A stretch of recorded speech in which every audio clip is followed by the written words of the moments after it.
mwandika account yanjye muri iyo ngiye kureba comment. abantu basetse bapfuye hano njye nabonaga ibiseko biguruka uyu niwe mwandika account yanjye muri comment ayireba following Keza ni uwa nyina rwose dore Chita wawe nawe yageze Chita Harros, hello, hi.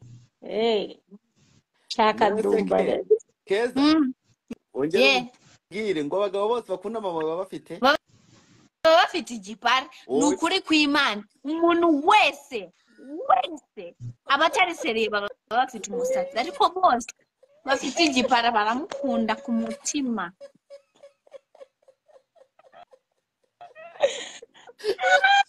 reka mbabwire ntabyo narizi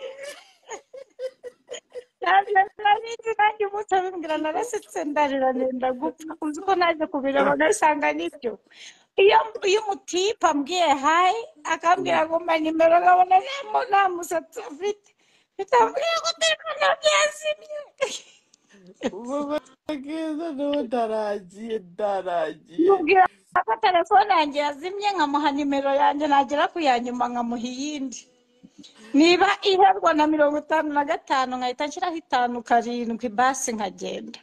Mbese wese ni nawe bakunda baka abo banyagipara bakunda kureka da nanjye sinzi impamvu umusore wese wankunze uri seriye ati ma nimero n'ibiki ego man baba bari serious nta misatsi bagira yaba ari rukukuri yaba ari ni barupa noneho nta nubwo ari rupara ngo yogoshe rwa ruhara rwa rundi nyarwo nyine nta musatsi umutwe ni nk'uwa Ddumba nyine niyo mpamvu Keza avuze ngo Ddumba nawe ubwo ngo twabana kubera ko nta musatsi ugira ngo abagabo b'ibipara nibo bakunda mama. Let's Keza, you did not answer our question. Kandi na Ddumba yambara marinette.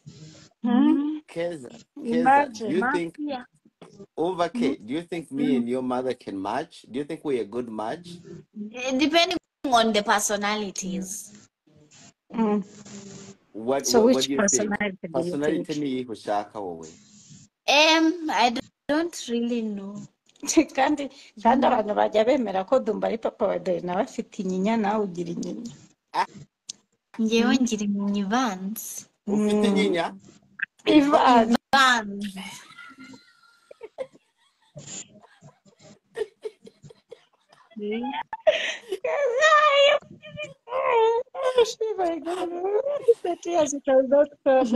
Chitanga save this live, please. That's under the muri system.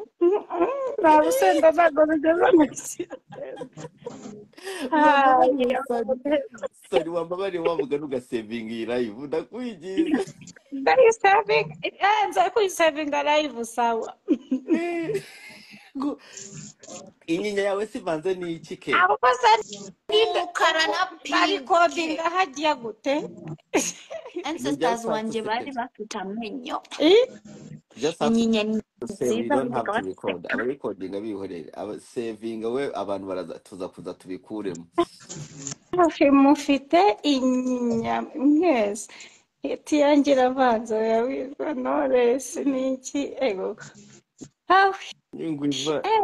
Uyu muguramo Muriya anda Ddumba warigenje uwo mwana none we ngo yankuyeho I have never seen ngo yatumye Ddumba seko uyu munsi wundi twabonaga mu kanwa ka Ddumba ari kuririmba oya hari umuntu uvuze ngo raturi mwiza cyane ibaze nawe uri mwiza Nyakso yaramumaze ego Nyakso yanesheje amahoro muri iyi nzu ariko ndamureka nyine kubera ko yigiraho ikinyarwanda nuko yiga ikinyarwanda kitari cyo nambwe nizira ni comedy ntago ko nguko ariko bavuga ururimi. Okay. Do you have a boyfriend? No. You don't?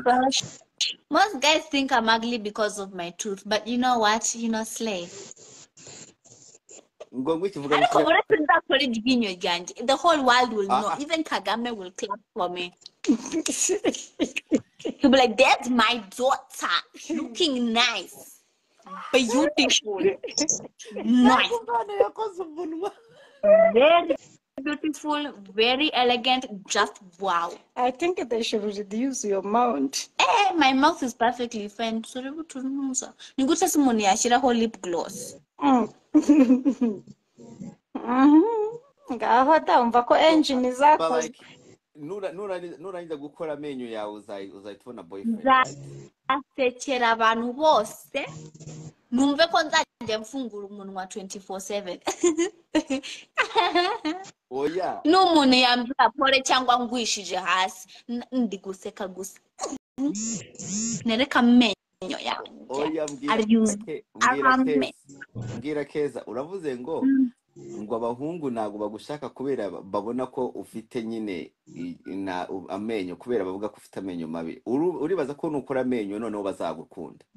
Baramaze niba batankunda ngewe nzagira beza kubera mfite Imana mu buzima bwanjye.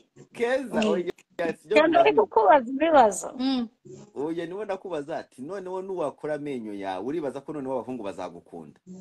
Ngewe nzakora n'ubundi abantu bose bazanhisinga nk'ama flies.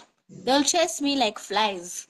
Kubera ngewe nzaba meze neza nitayeho kandi bose nzaba nabibagiwe. Abantu bonyine nzaba mfite mu buzima ni inshuti zanjye, mama, Imana, Kagame na Knowless. Abafana bawe se n'abafana banjye bazaba barimo ngiye. Nawe uzaba urimo na Chita. Keza urakasa mutwe. Uzi ibintu yakoraga, uzi Keza yatezaga intambara ku ishuri.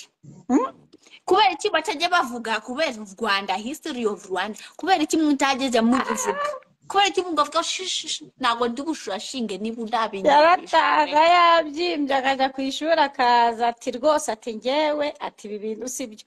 Ati twebwe ati kwana ati Kagame na Uhuru bapiki ati kuki mu ishuri twiga bakavuga tuzi ko bana bavuga no muri Sudani ntabwo bajya bavuga u Rwanda noneho bagera hano babigisha culture buri mwana ari kuvuga culture ziwabo mu cyaro niki ho nyine nawe agahaguruka akavuga ibyo reka rero bazajya kuvuga East Africa mu ishuri urumva rero ibigo nyine barigisha ariko ntibajya bavuga u Rwanda byire nkani mubyire dore nambara we laba the first celebrity kwereka abantu kuri Rwanda ari nziza kandi ari igihugu cyacu twebwe mu Rwanda turabakira sureba ukuntu hatsi zabo tugira zirusha amanyata ni nka mansion y'ibyondo.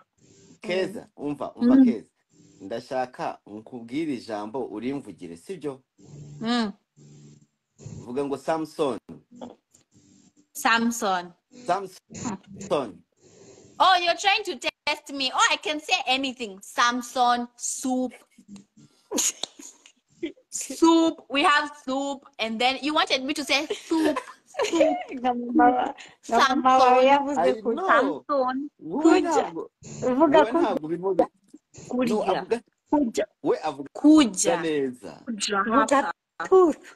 Tooth.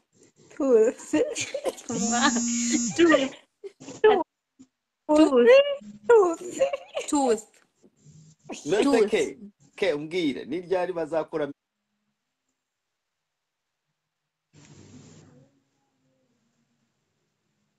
menyo yawe mama wawe kubwiye ko azayakora cyane ahora bivuga ariko ntago zabikora ikikafani cyazabivuga nibwo bizakorwa. Every time rata tujyayo tugasanga ngo barafunza ubwo so umwanya wawe ubona ko uzenguruka muri traffic ya Nairobi kandi muri Kenya shawo ikintu cy'amenyo kiri sensitive ushobora kujyana bakarikuramo cyangwa bakarijogora kugira ngo ejo uzagaruke. Mama mubwira arimo arakunaniza abahungu agutware bagukora amenyo and then you abahungu cyakara nubwo basa neza n'ibikara kandi nozagira ngo base guta Ddumba niyo mpamvu Ddumba yatsindiye base nyine gutya base nkawe nanjye ariko hari abandi bari ibikara kandi bajya bakureba nkaho batigeze babona umukobwa before kandi bagutera umujinya shawe iyo bakurebye cyangwa iyo bakujiyeho bakuzana ari kuvuga rero buriya nagavuze ngo abahungu ni ibikara bita Keza hari umuntu clash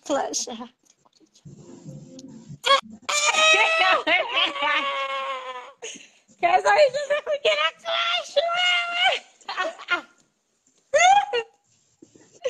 Twagiye ahantu muri resitora hakaba hari umupapa wasohokanye umwana yari yambaye neza, okay, yari yambaye neza. Yes, I know. So uwo mupapa nyine asohokanye umwana w'umuhungu nanjye nasohokanye uwanjye w'umukobwa turicaye muri resitora nyine. Uwo mwana w'umuhungu akaba yambaye nyine bya bindi you know teenagers in the fashion. Yagize umusatsi Yari afite durag. I think he's like 16 or 17 boy. Usiseme kitu. No, Keza yamufashe n'ifoto. Asiseme kitu.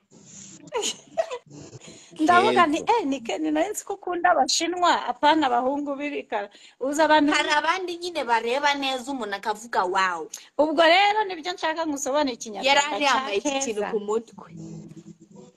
Yari yambaye bene kano kantu nyine yari yambaye nk'abasitari. Keza aba yarobye. Sureba abantu nkabasa nk'aba abahungu basa gutya nibo beza. Basa neza gutyo. Now this is a black man I would marry. Exactly. Okay. Bigiye hese. Garus. Nitwa dusore tujye twiyambika utuntu tw'udutambaro umva kari kambaye neza inkweto ipantaro gakeye nyine nagahungu kacumirenga Keza mwana uriya mugabo yambaye neza kureba reka umwana agiye crash rero ubwo baramanutse bageze hasi aranabafotora imodoka yabo. Keza ngo hari abandi bareba neza ukavuga gute? Keza ngo hari abandi bareba neza ukavuga gute? Hari abandi nyine bareba neza ukumva amazing Vogue model. Hari abandi bareba nk'ibikeri sinze ko bavuye maze mana zabo shababyeyi. Hari igihe barera abana babo kwanza aba bana b'abasudani hari igihe babarera nabi. Umuntu arakuzaho akakuvugisha nk'aho ukiri umwana mutoya kandi 5 years old. Ntabwo bajya bavuga ibintu bizima. Ntabwo bavuga ngo hayi sasa uguze ni ukuvuga ngo abavuga babi hano muri Kenya haba abantu benshi especially ugiye nko ku isoko usanga nk'abantu bacuruza ni ba mucoma banki urumva nyine kategori ndi kukubwira nta muzimu burimo ugiye nko mu isoko muri Kenya ryaba isoko ry'ibiryo n'iki kereka abamama abahungu benshi ni ba mucoma banki nibyo bintu bimeze ukuntu nyine hano hanze usanga ari ibintu by'ibirara bimeze ukuntu nyine bireba nabi basinze n'amayoga n'iki sasa niyo mutamucaga muremba unakapo araba babungu none nabatinya bameze ngo ninde yakubwiye yuko turi gushaka ubwo rero ariko iyo uri umuntu nyine urumva ntago bivuze ushobora kuba umusore w'igikara na ikibazo cye ntago aramenya gutandukanya igikara umuntu muzima n'umuntu nyine ubona wa muntu ubona ko rwose nta buzima ntago azi kubatandukanya kandi mu Rwanda bane bari abantu ntago bahaba abantu bo mu Rwanda bose ni bazima tujye ubona ko n'abarundi ari bazima hano. Ubwo rero Keza ashaka handsome boys guys. Keza handsome boy agomba kuba afite iki?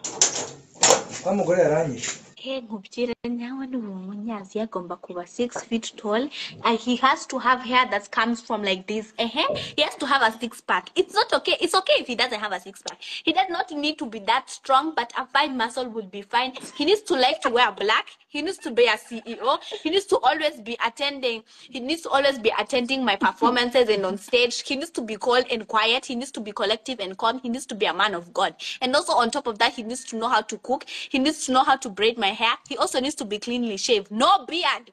No under armpit hair. I'm not talking about that. And no, he should be shaving his legs. Men should be shaving your legs because sometimes it's very important. And also, let me show you a perfect definition of what I'm meaning. Just because you're calling them boys, they're still men, but who groom a very nice leg. Let me even show you. Abasonga rero iwacu. Agomba kuba yubaha papa we na mama we afite ama grandmother bari beza biyubashye Ikibazo ni ukujya njya gusura nkasanga bateguye ibiceri ku meza. Ndikuvuga banga this is a man. Okay, reka mpindure kamera barebe. arashaka nyine umunyaziya w'umugabo umuntu umeze gutya nyine areba neza nakubwiye sibyo njyewe mfite type nziza mfite taste iri ordinary I mean extraordinary muri make abagabo b'ibipara nibagutereta ntabwo uzabemera hoya biragaragara ko udakunda abagabo bantereta rero kubera ari ibipara niyo mpamvu ushaka bafite ariko abagabo bafite umutima mwiza bari ibipara bashaka kugudetinga ni sawa kubera ndabizi ko bagiye ahantu heza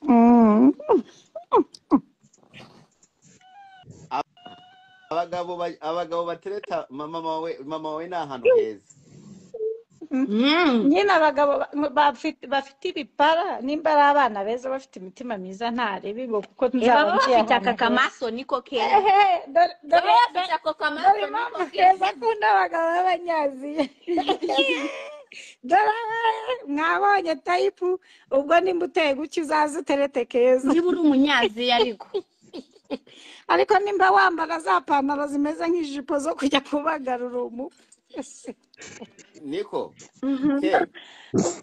Ddumba abana b'i Rwanda basariye udusore two muri Aziya kwanza byahereye mu banyakoreya that's nice uza abakobwa baba barwana wa undi hajya yitwa nde wa mutipe wa mugabo wanyu mwese abakunzi b'abakoreya well there's different type wa of mugabo wanyu ni Jean Cook sinzi umunyakoreya w'umucelebrity ngo muri they are all called BTS members and in fact there are a lot of girls also there's Stray Kids there's also okay